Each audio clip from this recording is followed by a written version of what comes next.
तो छावा का टीजर देखोगे तो सबको बहुत बढ़िया लगा होगा। और छत्रपति संभाजी महाराज जी के ऊपर सबको अगर मूवी देखनी है तो मैं 3 मूवीज रिकमेंड कर देता हूँ, और जो मराठी में है, लेकिन कुछ मूवीज आपको मिल जाएगी OTT ऐप्स पर इंग्लिश सबटाइटल के साथ। तो सबसे पहले मेरा होगा सर सेनापति हंबीरराव, जिसमें एज ए छत्रपति संभाजी महाराज और छत्रपति शिवाजी महाराज दोनों की भूमिका निभाई है कश्मीरी महाजन जी ने। और मैं अगर कभी छत्रपति संभाजी महाराज जी के किसने बहुत बढ़िया निभाया उनकी भूमिका रैंकिंग करूँ ना, तो नंबर 1 पर रखूंगा हमेशा से कश्मीरी महाजन जी को। इतना ब्यूटीफुली उन्होंने छत्रपति शिवाजी महाराज छत्रपति संभाजी महाराज दोनों को पोर्ट्रे किया है, वो पता भी नहीं चलता कि बेटे और पिता का कैरेक्टर उन्होंने निभाया। ऐसे लगता है कि दो अलग अलग लोग हैं। और जो मैं हमेशा से कहता हूँ ना कि हमें कुछ एक्सप्रेशन कर दे तो उनको क्या कहा जाता है हमारे यहाँ से, अरे भाई बने एक्टर है। लेकिन एक अच्छा एक्टर जो होता है वो अपने वॉइस पर भी काम करता है, वॉइस मॉड्यूलेशन ले लो, डायलॉग डिलीवरी ले लो, ये सारी चीजों पर काम करते हैं। तो वो कश्मीर महाजन जी ने बहुत परफेक्टली किया है। छत्रपति संभाजी महाराज जी को उन्होंने जिस तरह निभाया है सर सेनापति हंबीरराव में, वो डायलॉग डिलीवरी देखोगे जिस तरह वो बोलते हैं तो लगता है कि भाई सच में हमारे सामने छत्रपति संभाजी महाराज जी। मैं मस्ट वॉच मूवी कहूंगा, मस्ट वॉच, देखो ही जरूर जाके।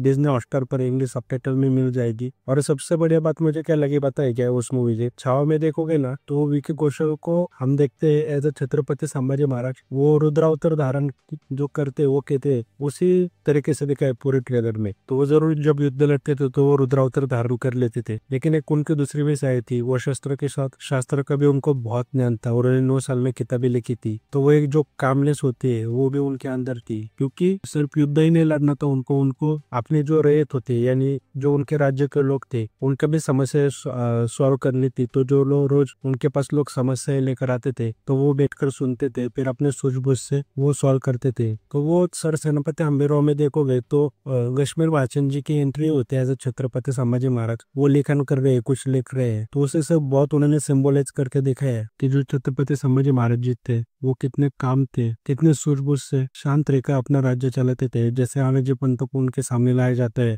उनके विरुद्ध कितने षड्यंत्र करने के बाद वो छोड़ देते हैं उनको हिंदू स्वराज्य के लिए, तो उसमें बहुत बड़े तरीके से दिखा है। लेकिन फिर जब उनके राज्य के लोगों पर अटैक होता है तो फिर वो जब वेषांतर करके जाते हैं अपने राज्य के लोगों के बीच में मुगल्स को मारने के लिए, तब उनको वहां पर रुद्रावतार दिखा है। तो मैं one of the well made movie कहूंगा छत्रपति संभाजी महाराज जी के ऊपर। और इनफैक्ट मैं कहूँगा यार रविंद्र रेड्डी जी को एक बारे नहीं चाहिए छत्रपति संभाजी महाराज जी के ऊपर एक हाई बजट मूवी। इसके बाद एक संभाजी 6089 नाम की मूवी थी और वो बहुत पहले बन चुकी थी, बहुत मुझे लगता है 10 साल तक उसको रिलीज नहीं होने दिया, पता नहीं क्यों। लेकिन जब वो मूवी रिलीज हुई मैंने थिएटर में जाके देखी थी, बहुत लिमिटेड स्क्रीन मिले थे उसको और अच्छे से मार्केटिंग भी नहीं हो पाई। मराठी में वो मूवी है, इनफैक्ट वो मिल भी नहीं रही कहीं पर, मुझे वापस देखनी। लेकिन वो भी इतनी बढ़िया मूवी थी ना। तो छत्रपति संभाजी महाराज जी का लाइफ देखोगे ना तो उन्होंने बहुत झेला है अपनी लाइफ में, ये तुम कह सकते हो। मतलब राज्य के अंदर भी पॉलिटिक्स चल रहा था और काफी लोगों को लगता है कि छत्रपति संभाजी महाराज औरंगजेब के खिलाफ भी लड़े। तो औरंगजेब तो थे लेकिन उस वक्त काफी और भी थे, सिद्दी जोहर था, पोर्तुगीज थे, तो काफी लोगों के खिलाफ उनको लड़ाई लड़नी थी। तो इसमें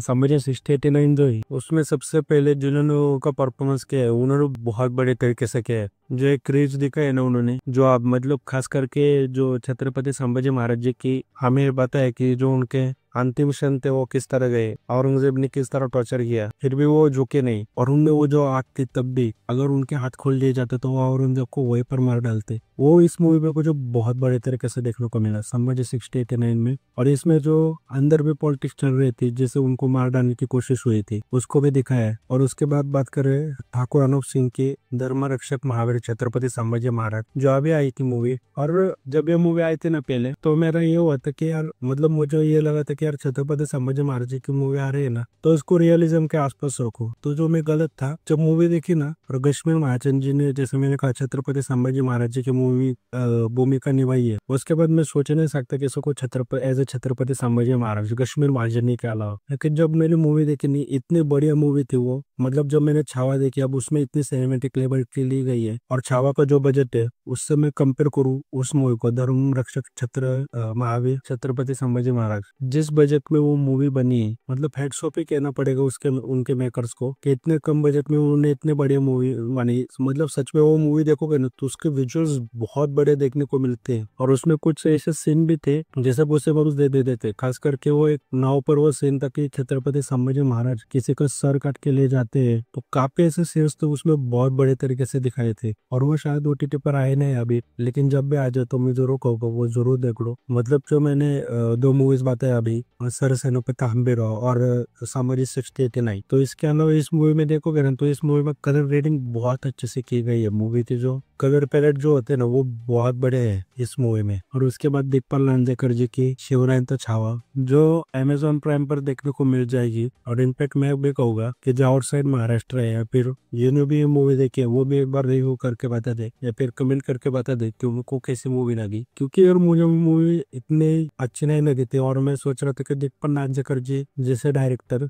ऐसी मूवी कैसे बना सकते हैं, वो भी छत्रपति संभाजी महाराज जी के ऊपर, क्योंकि उन्होंने पावन खीन, फर्जन जैसे बहुत बड़े बड़े मूवीज बनाए जो मुझे बहुत पसंद आते। पावन खीन तो मैं कितनी बार देख चुका हूँ, फर्जन दे लो। वहीं पर शिवरायंत छावा मूवी की बात करूँ तो सबसे पहले जो उनके एक्टर थे ऐसा लग रहा था कि वो बहुत ओवर एक्टिंग कर रहे हैं। छत्रपति संभाजी महाराज की जो भूमिका निभा रहे हो, जो छावा में विकी कौशल ने एक चीज अच्छी की है ना कि जब भी विकी कौशल ऐसे छत्रपति संभाजी महाराज हम देखते कि वो चिल्ला रहे हैं तो वो हमें उसमें आग दिखती है, कैरेक्टर में एक रेज वो देखने को मिलता है। वहीं पर वो चीज शिवरायंत छावा मूवी में देखोगे ना वो ओवर एक्टिंग लगती है। और वो क्या मतलब वो आवाज निकालने की कोशिश कर रहे थे, तो मतलब मेरे को बहुत मिसकास्टिंग हुई थी उस मूवी में। भूषण पाटिल ऐसे छत्रपति संभाजी महाराज मुझे लगता है बिल्कुल भी नहीं लेने चाहिए थे, क्योंकि वो जो डायलॉग भी बोल रहे थे ना वॉइस तो जो पता चल रहा था कि नहीं जम रहा है उनको। और ये है कि छत्रपति संभाजी महाराज जी के ऊपर मैं कहता हूँ ना मूवी बनानी चाहिए तो उनको देखो एक महान राजा की तरह, किसी बॉलीवुड हीरो की तरह नहीं। बॉलीवुड हीरो मतलब छत्रपति संभाजी महाराज हीरो के, लेकिन बॉलीवुड हीरो मतलब वो नाच गाना कर रहे हैं, फिर कोई लुक्का विलन आएगा तो वो अपने 4-5 डायलॉग बोल देंगे। ऐसे मत देखो, देखो छत्रपति संभाजी महाराज उन्होंने 9 साल में किताबें लिखी है, उनको कितनी सारी भाषाएं आती थी, कितने बढ़िया स्ट्रेटजी बनाते थे वो। 9 साल में 120 लड़ाई उन्होंने जीती, कोई आसान चीज नहीं होती। 20-22 साल मतलब 32 साल की उम्र में इस देश के लिए उन्होंने अपनी जान दे दी धर्म के लिए।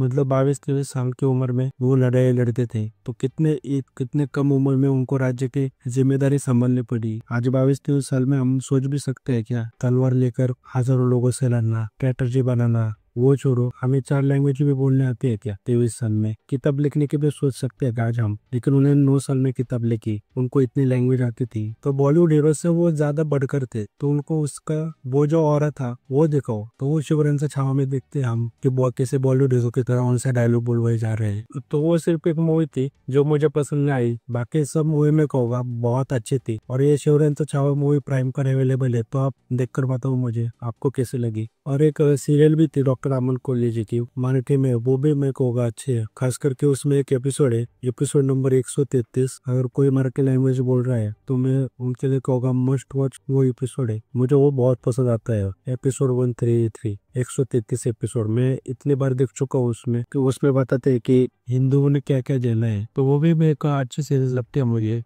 जो यूट्यूब पर अवेलेबल है।